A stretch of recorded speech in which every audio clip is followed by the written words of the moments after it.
Voilà, c'est le moment très attendu par l'opinion tant nationale qu'internationale. Ici à la Cour constitutionnelle, on annonce l'entrée des membres de la composition.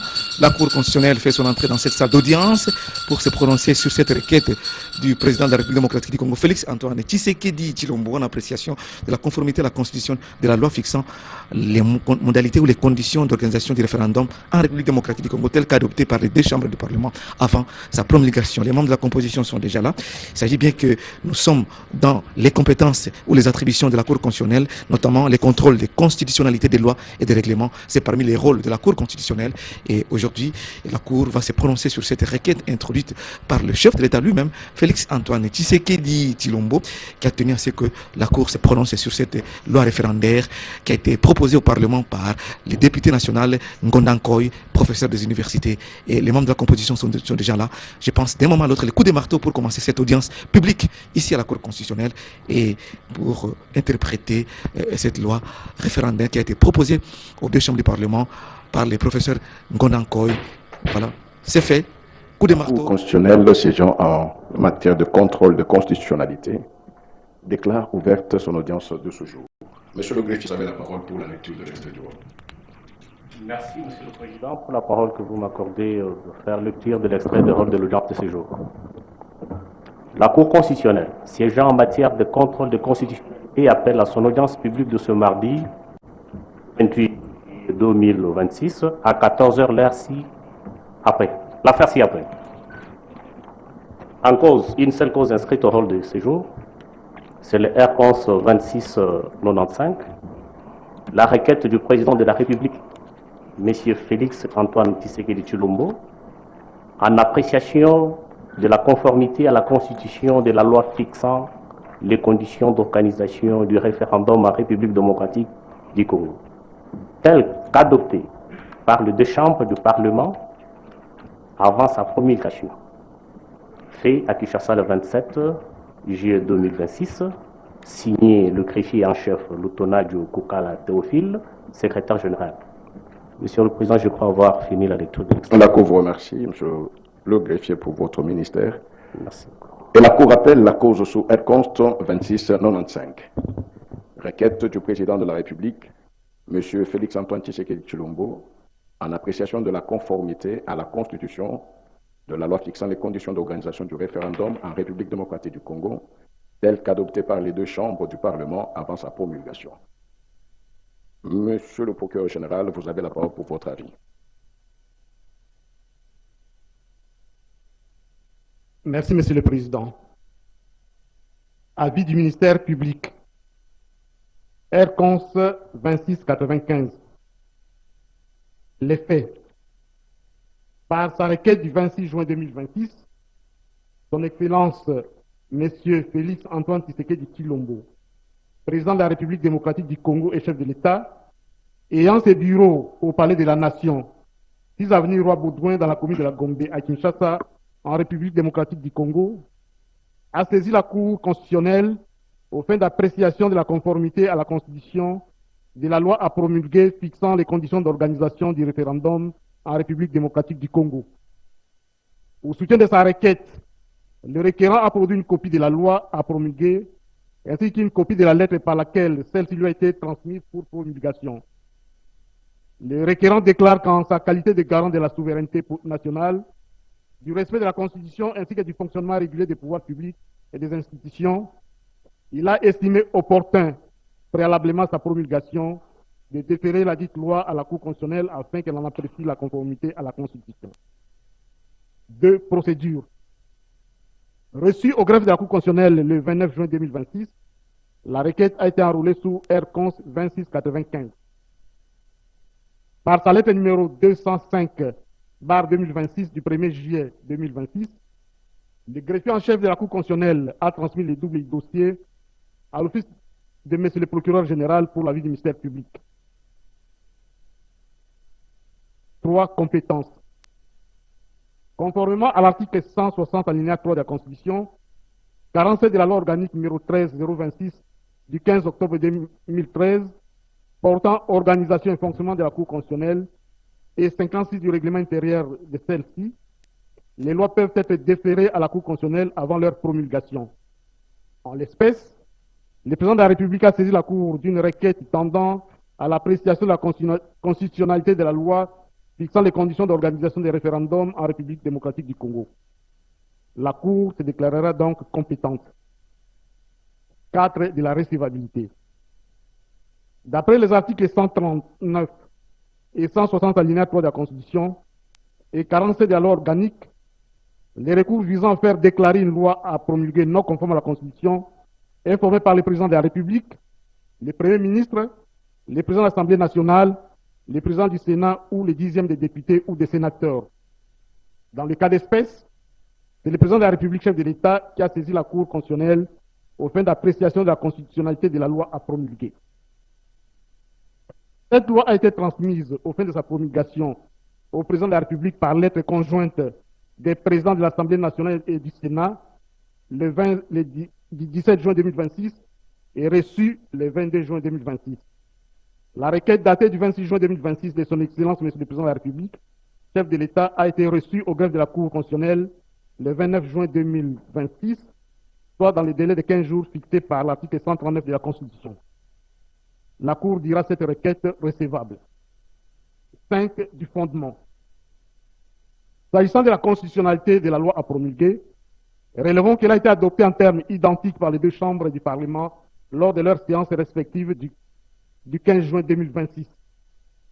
Cette loi est précédée d'un exposé de motifs et est subdivisée en 8 chapitres, à savoir chapitre 1er de l'objet du champ d'application, chapitre 2 de l'initiative de la convocation, chapitre 3 de la campagne du référendum, chapitre 4 des témoins, des observateurs, des journalistes, chapitre 5 des opérations du référendum, chapitre 6 du contentieux du référendum, chapitre 7 des dispositions pénales et enfin chapitre 8 des dispositions obligatoires et finales. 1. Le premier chapitre intitulé « De l'objet et du champ d'application » comprend les articles 1 à 4. Il définit l'objet de la loi et explique ce qu'est le référendum, précise les personnes appelées à y participer et indique les matières pouvant être soumises à la consultation populaire. Ces dispositions se limitent à encadrer l'exercice du référendum, mode d'expression de la souveraineté du peuple consacré par l'article 5 de la Constitution. Leur examen ne révèle aucune contrariété à la Constitution. 2. Le deuxième chapitre, intitulé « De l'initiative et de la convocation du référendum », regroupe les articles 5 à 9. Il détermine les personnes pouvant prendre l'initiative d'un référendum, les modalités de sa convocation ainsi que les mécanismes de réflexion et de concertation pouvant précéder cette consultation. L'analyse de ces dispositions montre qu'elles ont essentiellement pour objet de préparer et d'organiser les référendums. La Commission nationale multidisciplinaire des réflexions instituées par la loi est chargée de mettre des avis et de formuler, les cas échéants, des propositions. Elle ne dispose d'aucun pouvoir de modifier la Constitution. De même, les consultations organisées par le président de la République visent à recueillir les points de vue des principales institutions et des forces vives de la nation avant toute initiative. Elle ne remplace ni ne modifie les procédures de révision de la Constitution prévues par les articles 218 à 220 de celle-ci. Ainsi compris, ces articles ne portent pas atteinte à la Constitution. 3. Le chapitre 3 est relatif à la campagne du référendum. Il comprend des articles 10 à 15. Ces articles organisent les modalités de déroulement de la campagne référendaire. Il poursuit les objectifs légitimes de transparence, d'information des électeurs, de neutralité de l'administration et d'égalité entre les différentes opinions soumises au référendum. Ils sont dans leur ensemble conformes à la Constitution. Le chapitre 4 fixe des règles relatives aux témoins, aux observateurs et aux journalistes et ne comprend que l'article 16. Cet article assure l'encadrement des missions d'observation du référendum par renvoi au régime électoral existant. Il poursuit l'objectif de transparence et de crédibilité des opérations référendaires. Il est donc conforme à la Constitution. 5. Le chapitre 5 organise les opérations de vote et comprend l'article 17. Les opérations référendaires sont régies par les règles applicables aux opérations électorales. Ces renvois à la loi électorale garantissent l'uniformité des procédures, la sécurité juridique et l'égalité des électeurs. Il est conforme à la Constitution. Le chapitre 6 organise les contentieux du référendum et comprend les articles 18 à 24. Ces articles instituent un dispositif cohérent de règlement du contentieux du référendum, largement inspiré du contentieux électoral existant. Ils assurent le contrôle juridictionnel des opérations référendaires par la Cour constitutionnelle, organisent les voies de recours et déterminent les effets des décisions rendues. Dans leur ensemble, ces dispositions n'énervent point celles de la Constitution. Le chapitre 7 contient les dispositions pénales et comprend les articles 25 à 43. Leur examen ne relève aucune contrariété à la Constitution. Ils organisent les garanties pénales et procédurales nécessaires à la protection de la sincérité du référendum, dans le respect des principes de légalité des infractions des peines, de proportionnalité des sanctions et de protection des libertés publiques. Ces dispositions sont conformes à la Constitution. Le chapitre 8 a trait aux dispositions abrogatoires et finales et comprend les articles 44 et 45. L'article 44 abroge les dispositions antérieures contraires. C'est une clause classique de coordination législative. Il est conforme à la Constitution. L'article 45 organise l'entrée en vigueur de la loi à sa promulgation. C'est une disposition habituelle. Il est conforme à la Constitution. Ainsi, les dispositions de la loi sont conformes à la Constitution. Et la procédure en matière de constitutionnalité, de contrôle de constitutionnalité étant gratuite en vertu de l'article 96, alinéa 2 de la loi organique portant organisation et fonctionnement de la Cour constitutionnelle, il n'y aura pas lieu à paiement des frais d'instance. Par ces motifs, plaise à la Cour constitutionnelle s'est déclarée compétente, dire la requête recevable, déclarer la loi fixant les conditions d'organisation du référendum en République démocratique du Congo conforme à la Constitution, dire qu'il n'existe aucun obstacle constitutionnel à sa promulgation, dire qu'il n'y a pas lieu à paiement des frais. Nous avons dit, Monsieur le Président. La Cour vous donne acte de votre avis. Je sais, elle clôt les débats, mais la cause en délibéré et rend son arrêt sur les bancs. Elle conste 2695 en cause, requête du président de la République, M. Félix Antoine Tshisekedi Tshilombo, en appréciation de la conformité à la Constitution de la loi fixant les conditions d'organisation du référendum en République démocratique du Congo, telle qu'adoptée par les deux chambres du Parlement avant sa promulgation. Arrêt. Par requête du 26 juin 2026, signée par lui-même et déposée au greffe de la Cour constitutionnelle le 29 juin de la même année, contre récépissé de la même date, et enrôlé sous R-Const 2695, le président de la République, M. Félix Antoine Tshisekedi Tshilombo, a saisi la Cour constitutionnelle en appréciation de la constitutionnalité de la loi fixant les conditions d'organisation du référendum en République démocratique du Congo, en vertu des articles 5, 69, 139 et 160 alinéa 3 de la Constitution, tels qu'adoptés par les deux chambres du Parlement avant sa promulgation. Le requérant expose que, dans leur correspondance conjointe numéro 013-CAB-PDT-AS NAT-ABS Sénat SLK-DC PM-2026 du 17 juin 2026, reçu le 22 juin 2026, les présidents de l'Assemblée nationale et du Sénat lui ont transmis la loi susvisée pour promulgation. Il poursuit qu'il ressort de cette lettre qu'à l'Assemblée nationale, sur les 384 députés nationaux ayant pris part au vote, 381 ont voté en faveur du texte, un député a voté contre et 2 députés se sont abstenus. Au Sénat, les 89 sénateurs ayant pris part au vote se sont prononcés en faveur de son adoption, sans vote contre ni abstention. Il précise que sa démarche se fonde sur l'article 160 alinéa 3 de la Constitution, qui lui reconnaît le droit de déférer devant la Cour constitutionnelle, aux fins d'examen de la conformité à la constitutionnalité, une loi ordinaire avant sa promulgation. En appui de sa requête, le requérant a annexé 9 copies de la dite loi, ainsi que la lettre de transmission signée par les présidents de l'Assemblée nationale et du Sénat. Examinant sa compétence, la Cour rappelle qu'au terme de l'article 160 alinéa 3 de la Constitution, elle peut être saisie d'un recours en appréciation de la conformité à la Constitution d'une loi à promulguer par le président de la République, le Premier ministre, le président de l'Assemblée nationale, le président du Sénat ou le 10e des députés ou des sénateurs. Avant de statuer sur la dite compétence en l'espèce, la Cour relève qu'elle est saisie d'un contrôle de constitutionnalité a priori d'une loi.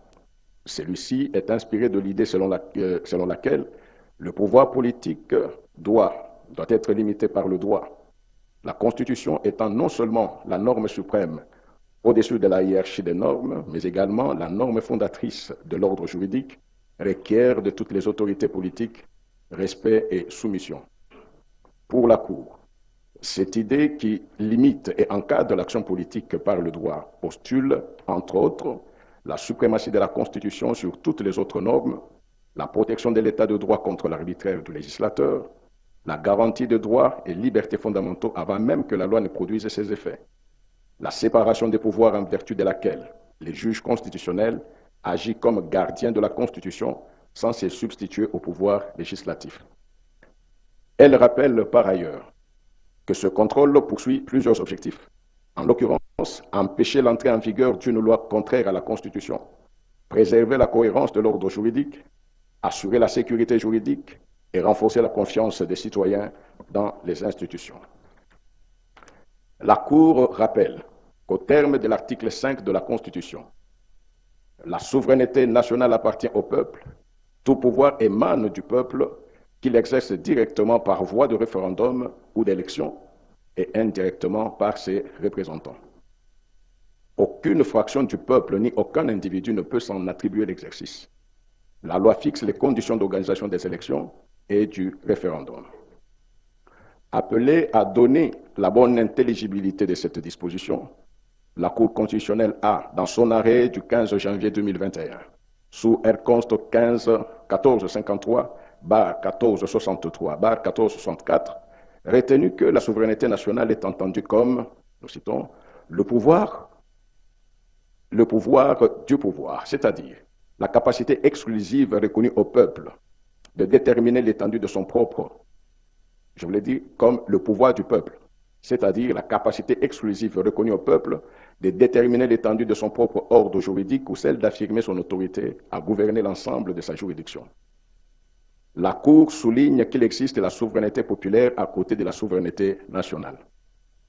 La conciliation opérée par les constituants entre ces deux conceptions de la souveraineté est pertinente et pleinement justifiée.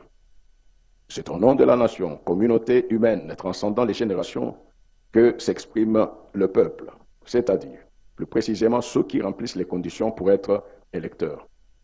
Pour la Cour, en affirmant ainsi le monopole du peuple à se choisir son mode de gouvernance, l'article 5 alinéa 1er de la Constitution soutient également par ce fait même le pouvoir de ce dernier de se doter d'une nouvelle Constitution dans le cadre de l'exercice normal de sa souveraineté.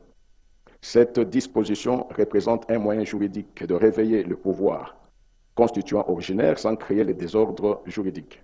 Cela peut se faire à travers la mise en place d'une assemblée constituante ad hoc, spécialement investie du pouvoir de reconstituer ou de déconstituer l'État sur de nouvelles bases, la décision de cette assemblée constituante étant subordonnée à sa ratification par un référendum.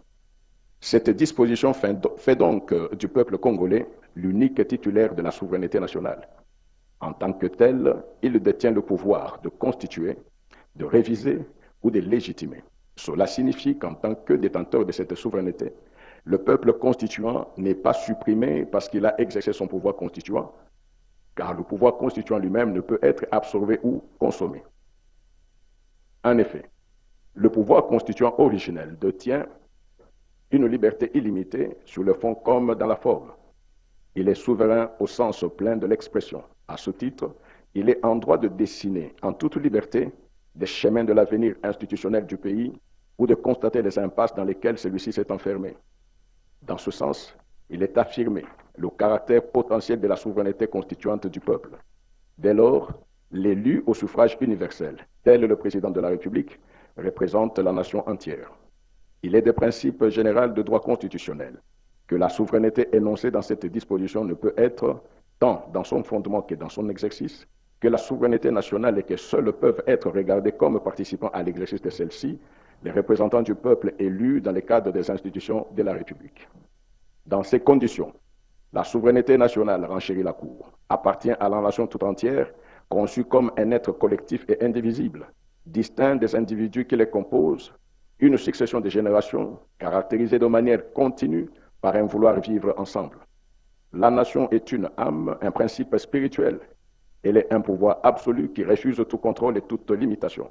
Distincte du peuple réel, cette majesté suprême qui ne peut être limitée ni par une autre puissance supérieure, ni dans sa durée, ni par les lois, n'a d'existence que par la représentation.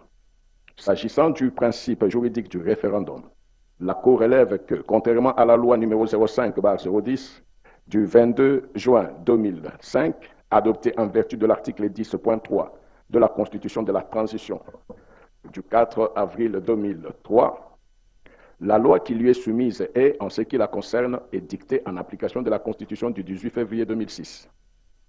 Elle estime que, dans un État démocratique, une loi sur les référendums revêt une importance fondamentale en ce qu'elle constitue le cadre juridique permettant à ce peuple, détenteur originaire du pouvoir, d'exercer directement sa souveraineté. Elle garantit que les recours au référendum ne soient ni arbitraires ni instrumentalisés, mais organisés selon des règles précises assurant la transparence, l'égalité des citoyens devant le scrutin et la sincérité des résultats. En fixant les conditions de l'initiative, de l'organisation du déroulement et du contrôle du référendum et des dispositions pénales qui sanctionnent sa violation, une telle loi participe à la sécurité juridique et au renforcement de la démocratie constitutionnelle. Le référendum se veut l'expression du principe de la souveraineté populaire, en vertu duquel seul le peuple est titulaire direct et global du pouvoir politique au sein de l'État. La Cour considère qu'il renforce la légitimité démocratique des décisions publiques, à condition qu'il soit encadré par des garanties constitutionnelles et législatives assurant la liberté du vote, le pluralisme du débat et les contrôles juridictionnels. Eu égard à cette importance que revêt la loi en tant que cadre référentiel de l'expression du peuple souverain, un contrôle a priori s'avère nécessaire pour garantir aux dispositions qu'elle contient une pleine légitimité constitutionnelle. La Cour constate que le requérant soumet à son contrôle la loi fixant les conditions d'organisation du référendum en République démocratique du Congo, telle qu'adoptée par les deux chambres du Parlement, lui transmise pour promulgation. Par conséquent, elle se déclarera compétente. S'agissant de la recevabilité, la Cour note que l'article 88 alinéa 2 de la loi organique numéro 13/026 du 15 octobre 2013 portant organisation et fonctionnement de la Cour constitutionnelle dispose, nous citons, sauf lorsqu'elle émane du procureur général. La requête mentionne, sous peine d'irrecevabilité, les noms, qualités et adresses du requérant, ainsi que l'objet et les moyens de la demande.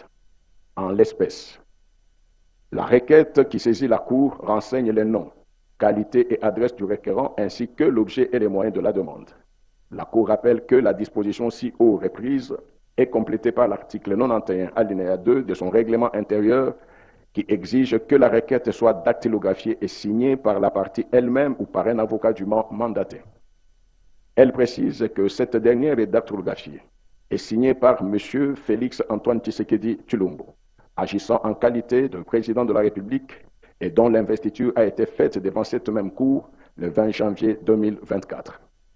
La Cour relève en outre que, conformément à l'article 57, alinéa 1er de son règlement intérieur, elle est appelée à se prononcer lors du contrôle de conformité sur l'ensemble du texte soumis à son appréciation, tant sur son contenu que sur la procédure de son élaboration. Elle indique que les pièces versées par les requérants renseignent que les deux chambres ont adopté la loi sous examen dans les termes identiques, chacune en ce qui la concerne, selon les résultats repris ci-après. À l'Assemblée nationale, sur les 384 députés nationaux ayant pris part au vote, 381 ont voté pour, un député a voté contre et 2 ont voté abstention.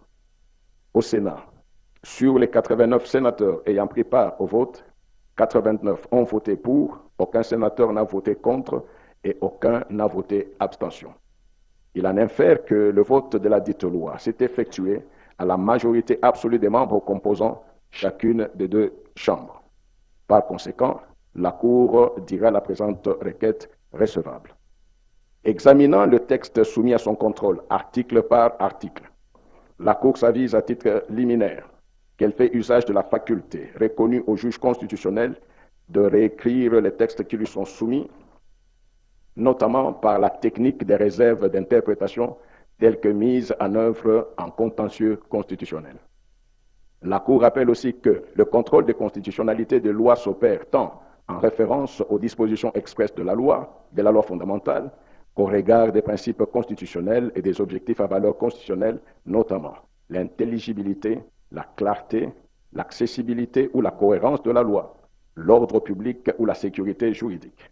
C'est à ce titre que, dans son arrêt R-Const 622 du 2 février 2018, elle a admis qu'une disposition d'un texte soumis à son examen peut être déclarée contraire à la Constitution dès lors que sa formulation est inintelligible. La Cour indique que la loi dont contrôle est pourvue d'un exposé des motifs, comporte 45 articles et est subdivisée en 8 chapitres. Le chapitre premier consacré à l'objet et au champ d'application de la loi. Il comporte 4 articles et va de l'article 1er à l'article 4. L'article 1er fixe les règles relatives à l'objet, à la procédure, à l'initiative et à la convocation du référendum, ainsi qu'aux infractions, aux contentieux et aux sanctions y relatives. Cet article est conforme à la Constitution. L'article 2 porte sur la définition du référendum. Cet article est conforme à la Constitution. L'article 3 est consacré à la participation au référendum pour tout citoyen inscrit sur la liste électorale en fixant l'âge de 18 ans révolu à tout Congolais jouissant de ses droits civiques et politiques et en interdisant à tout électeur de voter plus d'une fois. Cet article est conforme à la Constitution sous réserve que le groupe des mots « droit civique » repris à son alinéa 2 soit lu « droit civil » afin de se conformer à l'article 5, alinéa 5 de la Constitution, qui énonce le droit civil et non le droit civique. Dans ce sens, l'article 3, alinéa 2 sera lu comme suite.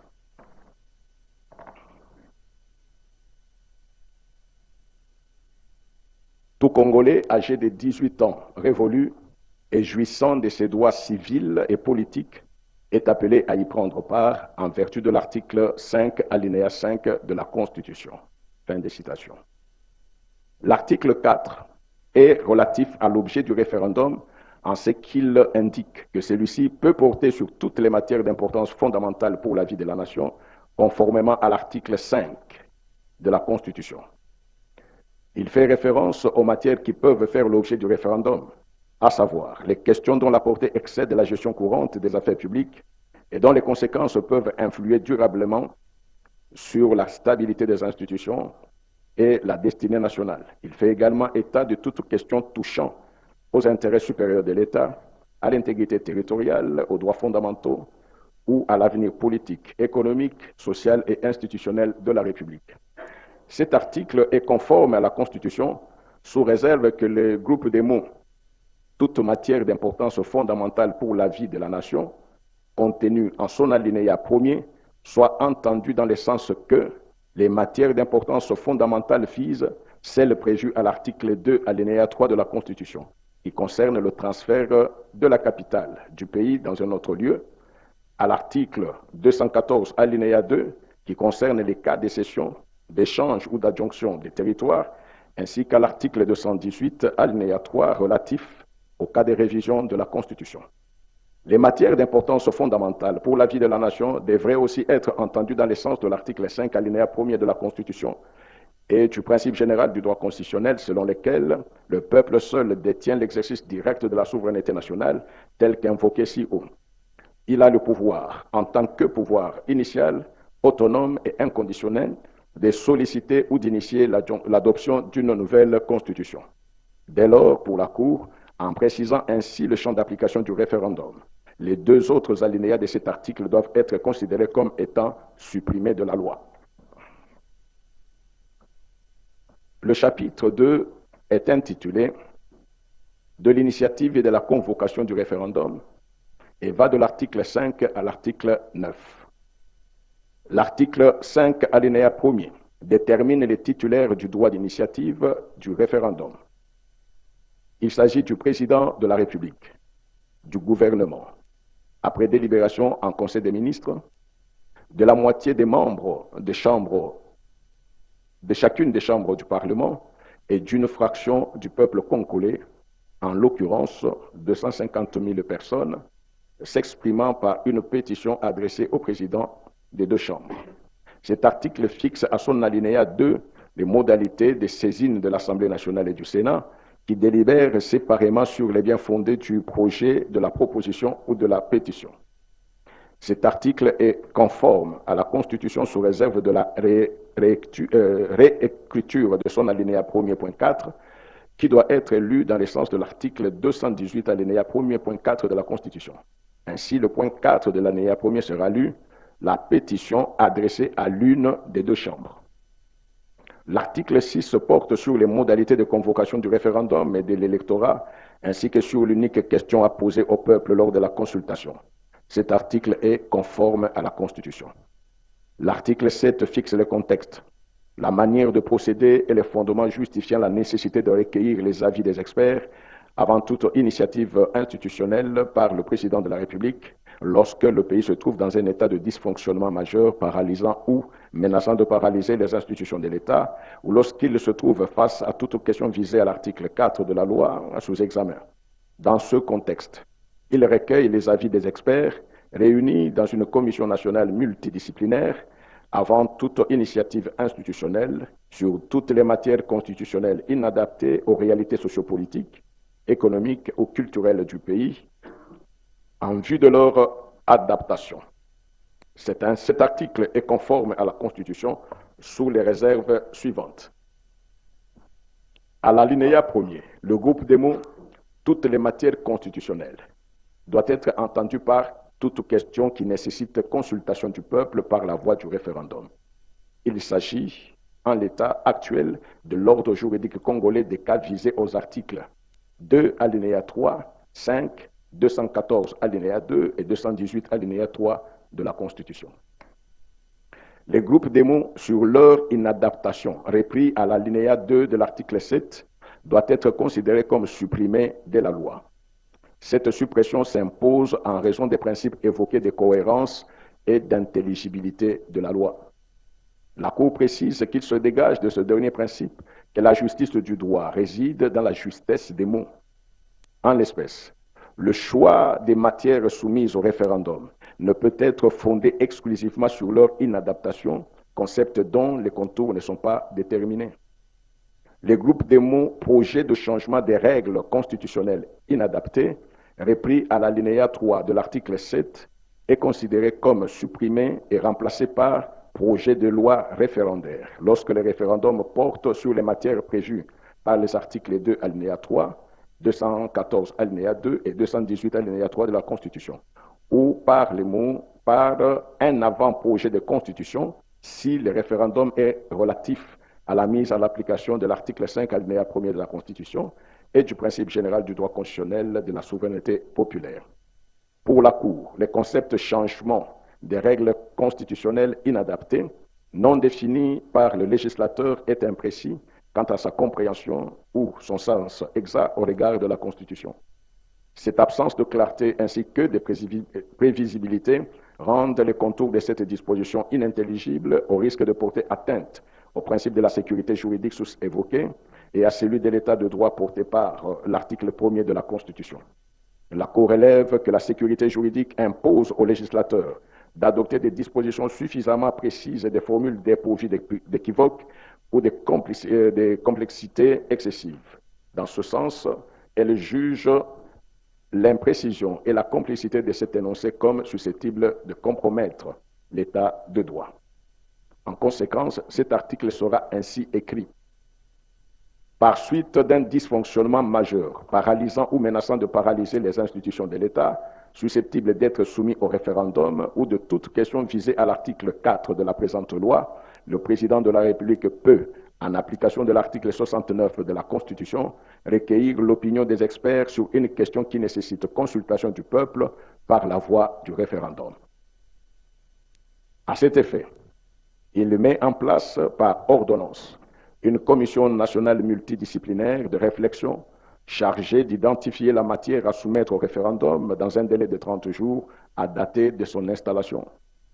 Lorsque la matière à soumettre au référendum se rapporte à l'adoption d'une nouvelle constitution, la mise en place par le président de la République de la Commission nationale multidisciplinaire des réflexions est subordonnée à une saisine préalable par une pétition d'une fraction du peuple congolais, en l'occurrence 250 000 personnes, s'exprimant pour une nouvelle constitution.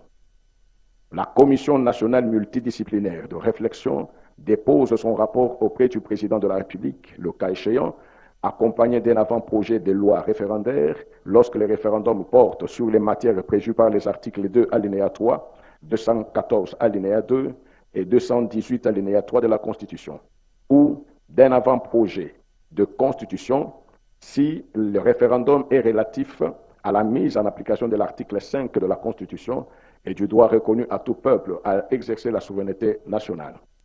L'article 8, alinéa 1er, fait état de la possibilité pour le président de la République, après consultation des présidents de 2 chambres du Parlement, du Premier ministre, des présidents du bureau des assemblées provinciales, des gouverneurs des provinces et d'autres personnalités sociopolitiques, d'initier le changement des règles constitutionnelles suivant les propositions des experts. Cette disposition est conforme à la Constitution, sous réserve qu'elle soit lue comme suit. Nous citons.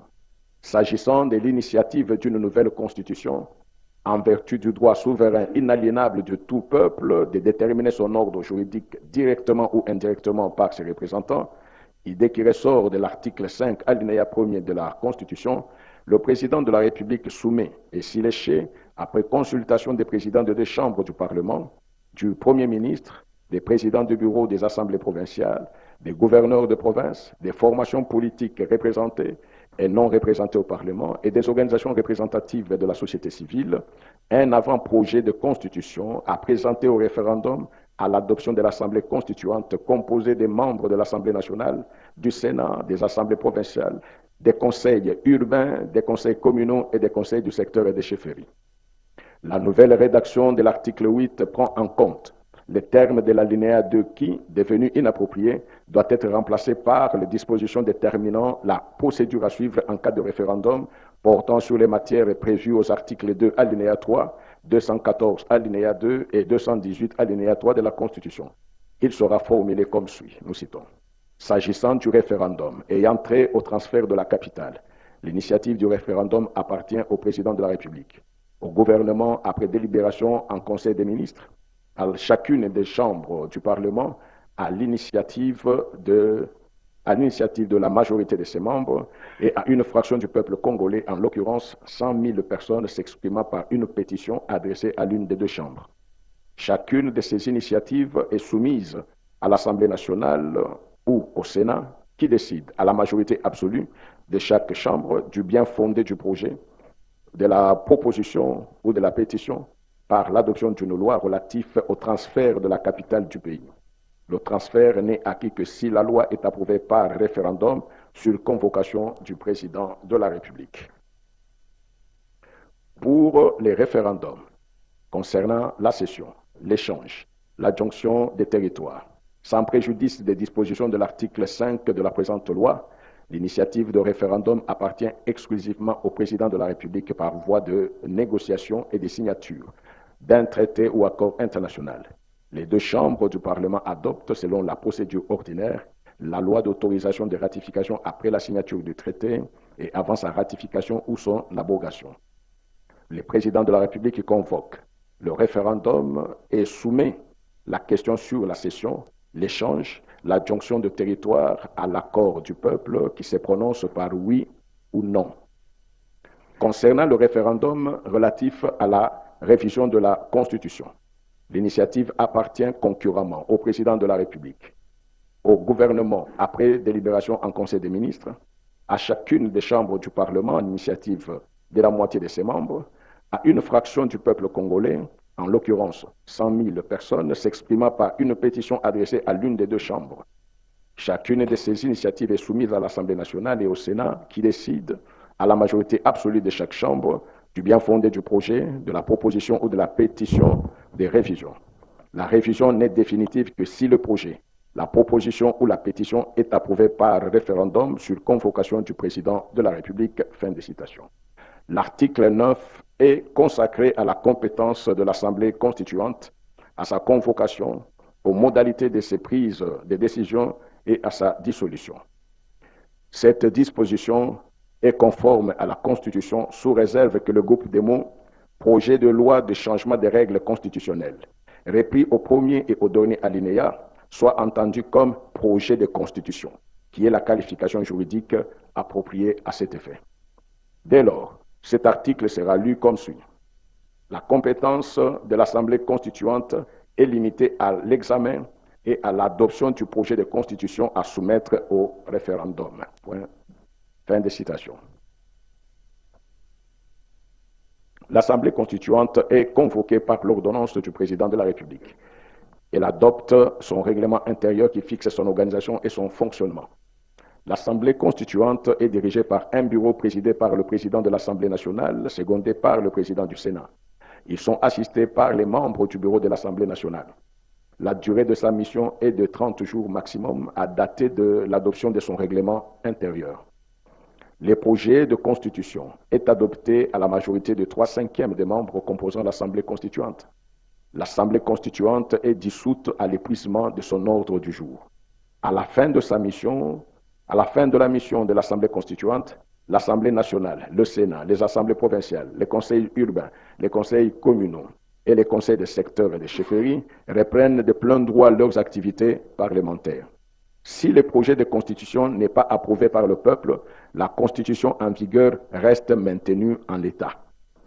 Le chapitre 3 porte sur la campagne du référendum, reprenant les articles allant de 10 à 15.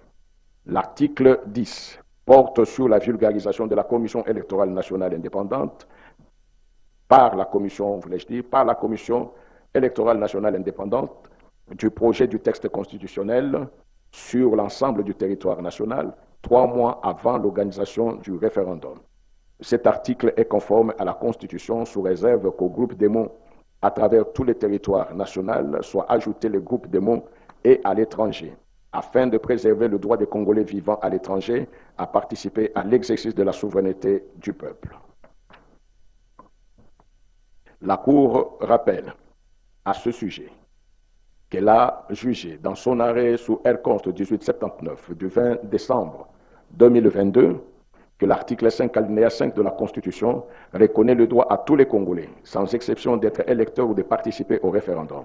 Il s'agit donc aussi bien des Congolais vivant au pays que ceux vivant à l'étranger.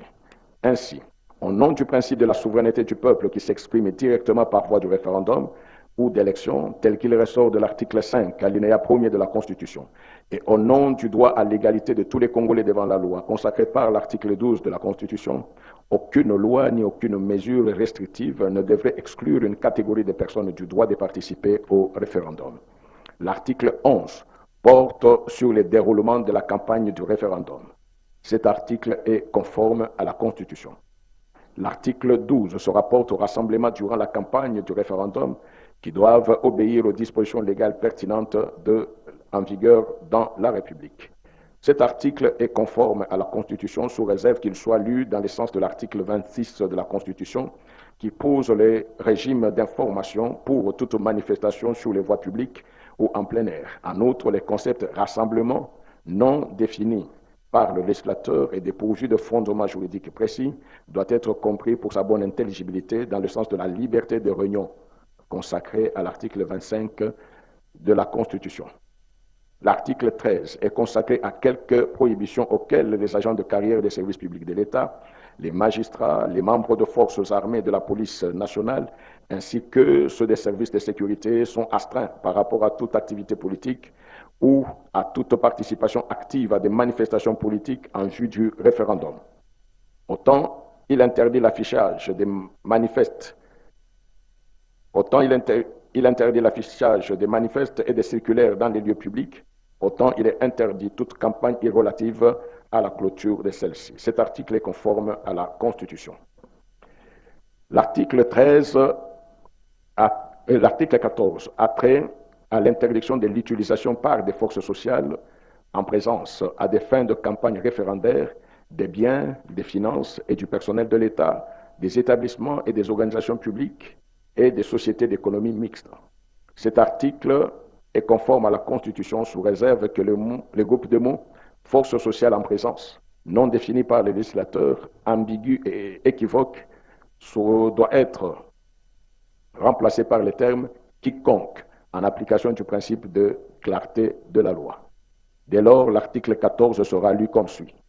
Est interdite l'utilisation par quiconque à des fins de campagne référendaire des biens, des finances et du personnel de l'État, des établissements et organismes publics et des sociétés d'économie mixte. L'article 15 est consacré aux attributions du Conseil supérieur de l'audiovisuel et de la communication relatives à la préservation du principe de l'égalité de production et des temps de parole et d'antenne sur les médias publics aux fins de campagne référendaire. Cet article est conforme à la Constitution. Le chapitre 4, intitulé « Des témoins, des observateurs et des journalistes », comporte uniquement l'article 16, lequel est conforme à la Constitution. Le chapitre 5, qui traite des opérations du référendum, comprend uniquement l'article 17, lequel est conforme à la Constitution. Le chapitre 6, qui se rapporte au contentieux du référendum, comprend les articles allant de 18 à 24. L'article 18 reconnaît la Cour constitutionnelle en tant que seule juridiction compétente en matière du contentieux du référendum. Cet article est conforme à la Constitution. L'article 19 édicte les règles de mise en œuvre du contentieux du référendum en précisant le délai de recours, les parties au contentieux, ainsi que la procédure à suivre. Cette disposition est conforme à la Constitution sous réserve qu'elle soit lue dans le sens de l'article 1er de la Constitution. Cette disposition légale est libellée comme suit. Peuvent former un recours en contestation des opérations ou des résultats des opérations du référendum devant la Cour constitutionnelle dans les 8 jours ouvrables suivant la publication des résultats provisoires par la Commission électorale nationale indépendante. A. Le procureur général près la Cour constitutionnelle pour l'intérêt général. B. Tout parti politique ou regroupement politique justifiant d'un intérêt. Le recours est formé par voie de requête, sauf pour le procureur général qui saisit la Cour par voie de réquisitoire. Le recours est examiné sans frais et suivant la procédure en matière de contestation électorale. Fin de citation. La réserve tient de ce que cet article limite les titulaires du droit de contester les opérations ou les résultats des opérations du référendum. Pour la Cour, en effet, on ne peut reconnaître le droit d'initier un référendum à une personne ou à une institution donnée, tout en lui privant celui de contester les résultats issus de cette même opération. La Cour estime, en vertu des principes de l'État de droit et de celui de la cohérence de la loi sus-évoquée, qu'en sus du procureur général près la Cour constitutionnelle, des partis et regroupements politiques justifiant un intérêt doivent être reconnus comme titulaires du droit de contester les opérations ou les résultats des opérations référendaires devant la Cour constitutionnelle, le président de la République, le gouvernement, après délibération en Conseil des ministres, la moitié des membres de chacune des chambres du Parlement et une fraction du peuple congolais, en l'occurrence 100 000 personnes. L'article 20 fixe le délai de l'examen du contentieux du référendum par la Cour constitutionnelle dès sa saisine sous peine de validation définitive des résultats provisoires proclamés par la Commission électorale nationale indépendante. Cet article est conforme à la Constitution. L'article 21 détermine les différentes issues du contentieux du référendum. En effet, en cas d'irrécevabilité ou du non-fondement du recours, la Cour constitutionnelle proclame les résultats définitifs. En cas d'admission des recours pour erreur matérielle commise par la Commission électorale nationale indépendante, la Cour constitutionnelle rectifie les résultats erronés et proclame les résultats définitifs. Dans d'autres hypothèses, la Cour constitutionnelle peut annuler le référendum en tout ou en partie en cas d'irrégularité ayant impacté les résultats du référendum. Cet article est conforme à la Constitution sous réserve que le mécanisme de recours en rectification d'erreurs matérielles qu'il institue soit compris comme devant respecter les prescrits de l'article 168 de la Constitution qui rend les décisions rendues par la Cour constitutionnelle non susceptibles de voie de recours. L'article 22 prescrit le délai du nouveau scrutin en cas d'annulation totale par la Cour constitutionnelle, lequel est fixé à 90 jours à dater de la signification de l'arrêt d'annulation. Cet article est conforme à la Constitution. L'article 23 fixe le délai de l'organisation du nouveau scrutin à 5 ans en cas de désapprobation du texte soumis au référendum, ainsi que celui en déant lequel le président de la République est appelé à donner suite au cas d'approbation du texte soumis au référendum. Ce délai est de 15 jours. Cet article est conforme à la Constitution, sous réserve que soit assuré l'objectif à valeur constitutionnelle d'intelligibilité et de clarté de la loi. Le groupe des mots donner suite au référendum dans le délai de 15 jours, contenu à son alinéa 2, n'est pas précis pour déterminer la procédure à suivre par le président de la République. Afin de prévenir tout recours au procédé ambigu et incertain, il doit être remplacé par promulguer la loi référendaire ou la Constitution selon le cas dans un délai de 15 jours. À défaut de le faire, en déant ce délai, la loi référendaire ou la nouvelle Constitution adoptée au référendum entre en vigueur. L'article 24 détermine les conditions de notification et d'instruction du contentieux du référendum, lesquelles doivent être conformes à la loi numéro 06/006 du 9 mars 2006 portant organisation des élections présidentielles, législatives, provinciales, urbaines, municipales et locales, telles que modifiées et complétées à ce jour. Cet article est conforme à la Constitution. Le chapitre 7 est relatif aux dispositions pénales. Il comprend les articles allant de 25 à 43. L'article 25 réprime par l'expulsion toute personne sans qualité ayant pénétré dans les lieux de vote, des dépouillements ou des compilations pendant les opérations, et prévoit l'établissement d'un procès-verbal et sa transmission à l'autorité judiciaire compétente en cas de résistance ou de récidive, et la peine de servitude pénale de 10 à 30 jours ou d'une amende de 500 000 à 1 million de francs congolais ou de l'une de ces peines seulement. Cet article est conforme à la Constitution. L'article 26 assure la sérénité du bureau de vote en incriminant les faits d'introduire des boissons alcoolisées ou des stupéfiants dans un bureau de vote. Cet article est conforme à la Constitution. L'article 27 punit, à l'exception des membres de forces armées et de la police nationale congolaise, régulièrement requis, tout celui qui introduit ou tente d'introduire dans un bureau de vote des armes à feu ou blanches, apparentes ou cachées. Cet article est conforme à la Constitution. L'article 28 réprime le fait de se livrer à la campagne du référendum en dehors de la période légale, dans le but d'assurer le respect du délai imparti pour la campagne. Cet article est aussi conforme à la Constitution. L'article 29 réprime toute entrave, toute interdiction ou cessation de toute manifestation, rassemblement ou expression d'opinion pendant la campagne du référendum en vue de garantir l'expression de la démocratie. Cet article est conforme à la Constitution. L'article 30 garantit la publicité du référendum. Il sanctionne le fait de détruire les affiches, les photos ou autres effigies de propagande du référendum. Cet article est conforme à la Constitution.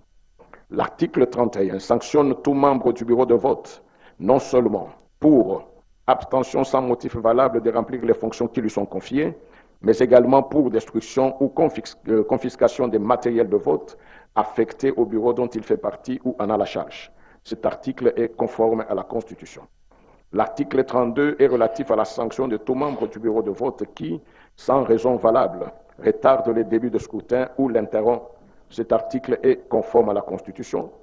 L'article 33 fixe le régime des peines pour toute personne qui, sur les lieux d'un bureau de vote, fait connaître l'option en faveur de laquelle elle se propose de voter ou pour laquelle elle a voté, cherche à connaître l'option en faveur de laquelle un électeur se propose de voter ou pour laquelle il a voté, ou enfin, ayant porté assistance à un électeur, communique l'option pour laquelle cet électeur a voté.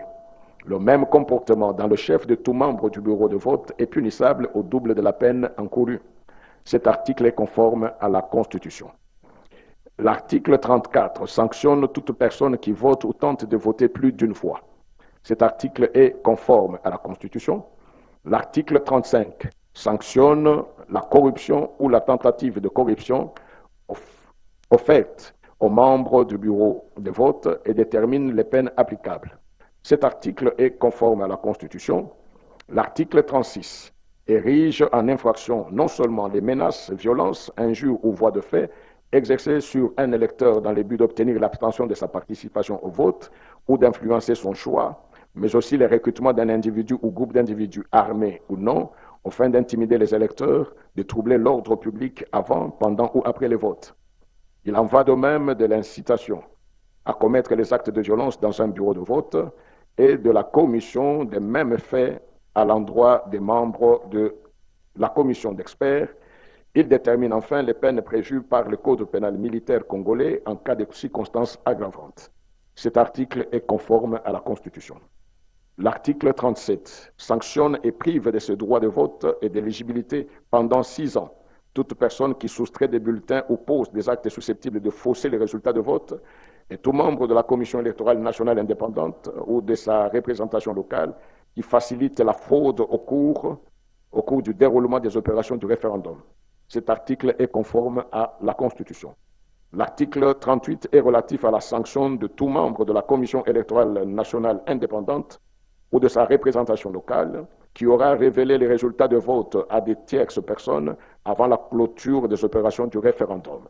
Cet article est conforme à la Constitution.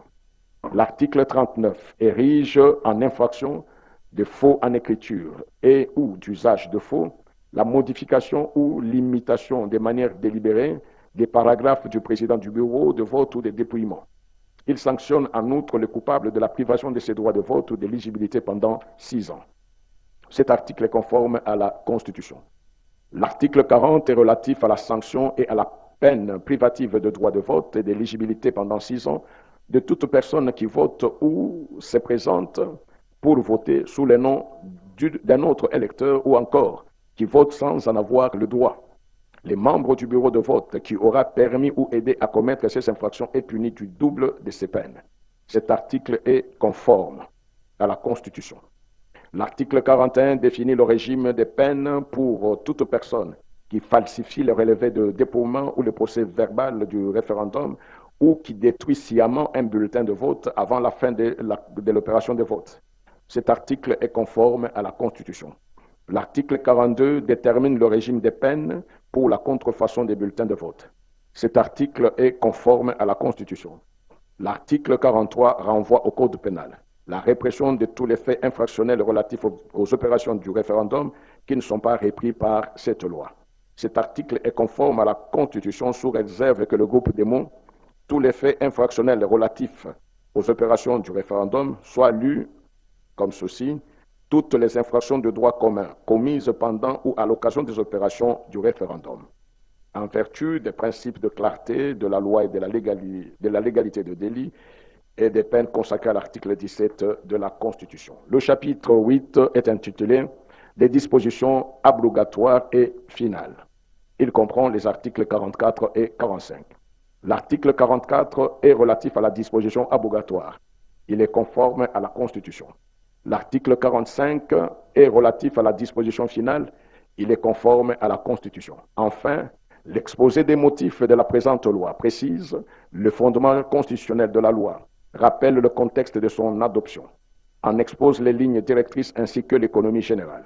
Toutes les affirmations y contenues sont conformes à la Constitution, sous réserve que le groupe démontre plusieurs autres matières d'importance fondamentale contenues dans le 4e paragraphe, soient lues conformément à la réserve émise sur l'article 4 de la loi. Aussi, les groupes de mots inadaptabilité et changement de certaines règles constitutionnelles comprises au 6e paragraphe soient lus conformément aux réserves formulées ci-dessus relativement aux articles 7 et 8 de la loi sous examen. De tout ce qui précède, la Cour dira que la loi fixant les conditions d'organisation du référendum en République démocratique du Congo est conforme à la Constitution sous les réserves développées ci-haut pour les articles 3, 4, 5, 7, 8, 9, 10, 12, 14, 19, 21, 23 et 43.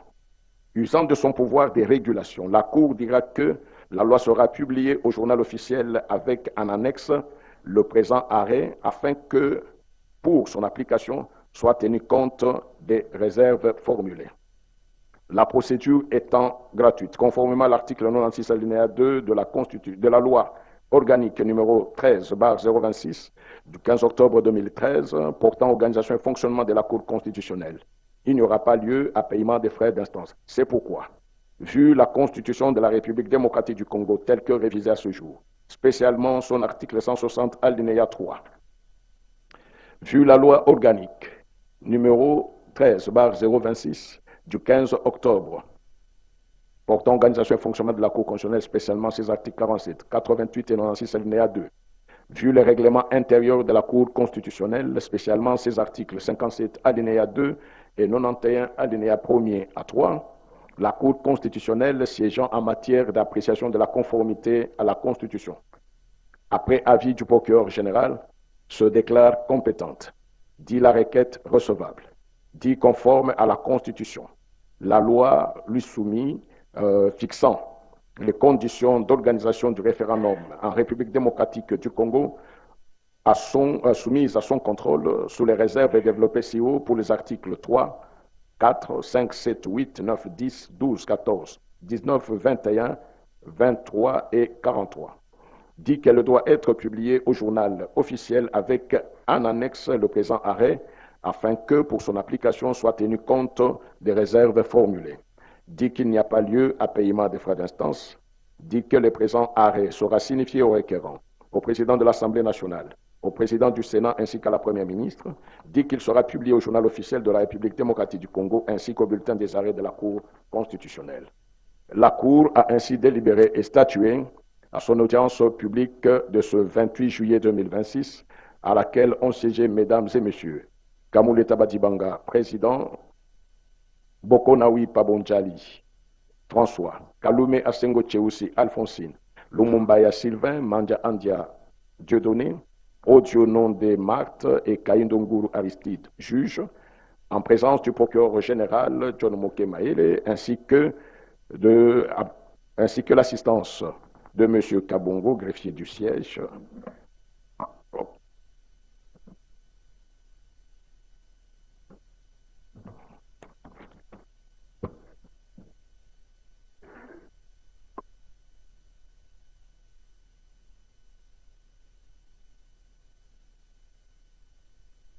La Cour vient de se prononcer sur cette requête introduite par le chef de l'État. Et toutes les dispositions presque sont conformes à la Constitution. Donc rien n'empêche que cette loi référendaire soit soumise au peuple souverain conformément à l'article 5 de la présente Constitution. La souveraineté revient au peuple Prince Mupoyi. Toski loi boni Claude Molisho. Bien entendu, bikara balonda chisanji cha binji chimbi, ne bikara balonda chisanji cha mei akumana kwa kuibwa bilonda shilo mukanda uchi mufila ku nzubu watu bachi twa mei achitunga ni manda muna nzubu watu bachi twa mei achitunga akumana kwa mbibwa kuji Jean Dieudonné Kamuleta kuji kala mulombo ji wanzu watu bachi twa mei achitunga baleje bwase bulelela chibi chishikala chikamwibwa kuji benatanda bwakumuna mushindu wa kuya kuleje buji suila bwabu bwakumuna mokutanguluna meni mikambi achitunga kadi tumu kujitu moto akutunungu tujitwika tulombibo bwase nasho wikala batangu na meya jitunga kadi tuntunungu atu tupingana wala bwa tutwikala la tusanjibwa mumulongo kadi bwa mochibunyi cha nyande yonso chalunchi kangula jila mukangula bwase benatanda amuna mushindu wakuya ku leja jijinga jabu bwakumuna mushindu kupinja mubulonga ma nyanda ijimika litangile lwendo jitunga ja Congo Democratic chikonje cha kumana nyo cha jitu ja byala babana kutwa byala kujimula kwa zobato to mei bilo bijema lakini cha kutwa byala mbwa kujajika mei mbwa kujajika mapangajika ajobikala bangata jambejimbe jindiyo mini myanda kuyi kwa Lucas Nilifumo ajitunga bwantekeluwa wa muchenze ji Claude Molisho. Tout à fait, Prince Mupoyi, les membres de la composition, chaque membre est appelé à signer cet arrêt de la Cour constitutionnelle qui sera publié dans le journal officiel de la République démocratique du Congo. Et cet arrêt de la Cour est vraiment motivé pour dire que toutes les dispositions sont conformes à la Constitution. La loi référendaire qui a été votée au Parlement, soumise au chef de l'État qui a renvoyé cette loi à la Cour constitutionnelle pour sa conformité. Et aujourd'hui, c'est le jour J, c'est mardi 28 le 28 juillet 2026. Et c'est un jour historique qui ouvre la voie à une autre étape de la marche de la République démocratique du Congo, parce que c'est un nouveau processus qui commence avec cet arrêt de la Cour constitutionnelle qui vient d'approuver les dispositions qui sont conformes à la Constitution de cette loi référendaire proposée par les professeurs Ngondankoy, député national Fatuma Adjima. Asante ndugu watazamaji wa redio na televisheni Raia, tuko kwenye chumba cha ya korti ya sheria ambako mkutano rasmi unahusika na kuweza kuitika kwa mwito wa rais kisha makubaliano kama vile tuliwaambia makubalio ya hiyo sheria ya kuweza kubadili na kuachia raia peke yake iweze kuchagua namna ya kuweza kubadili katiba ya Jamhuri ya Kidemokrasia ya Kongo. Basi kisha saa 1:30 saa 1:40 alikuwa akifasiria kila sheria moja kwa moja. Huyu ni mwenyekiti wa korti ya sheria Bwana Kamuleta akisema neno moja kwa moja kama hiyo sheria ambayo ilikubaliwa huko kwenye chumba cha bunge na chumba cha Senate ni sheria ambayo haitoki mbalimbali na katiba yetu, na ndipo ambako wao wanastahili moja kwa moja kwa waliohudhuria mkutano, kisha yeye president kuweza kusaini kapatia moja kwa moja wanamemba wa chumba cha korti ya sheria kuweza kusaini ya kusema kama korti ya sheria imekubali kulingana na sheria za katiba ya zamani kuhusika raia waweze kuchagua tena kwa mara ya pili wakieneza kila ule umoja miaka 18 na sawa sawa na sheria na kanuni mbalimbali zinakuwa ndani ya katiba yetu ya zamani.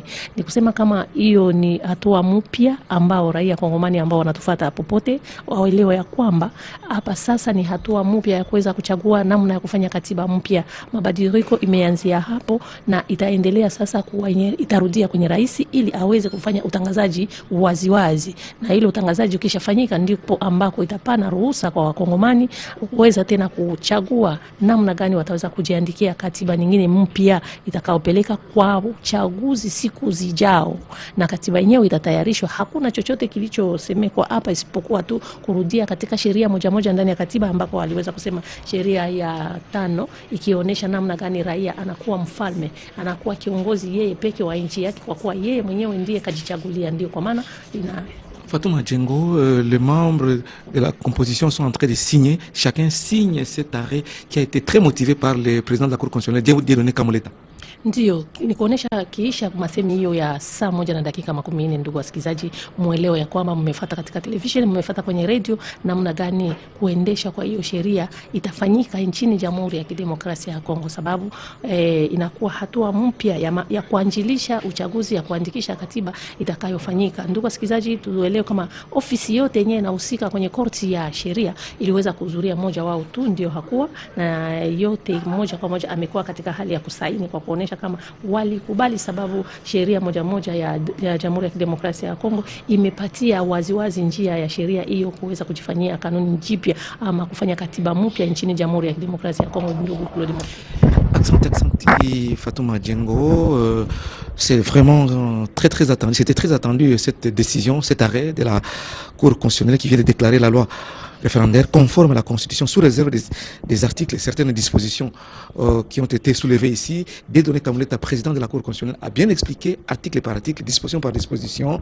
quels sont ces articles qui sont conformes à la Constitution. Et ici, on a dit que il y a des réserves qui ont été émises dans certaines dispositions, notamment l'article 3, l'article 4, l'article 5, l'article 7, l'article 8, l'article 9, l'article 10, 12, 14, 19, l'article 21, l'article 23 et l'article 40. Voilà, ce sont les dispositions qui ont nécessité des réserves, mais dans l'ensemble, toutes les dispositions sont conformes à la Constitution pour ouvrir la voie, de donner l'occasion au peuple congolais souverain, conformément à l'article 5 de la présente Constitution, de se prononcer sur une nouvelle loi constitutionnelle.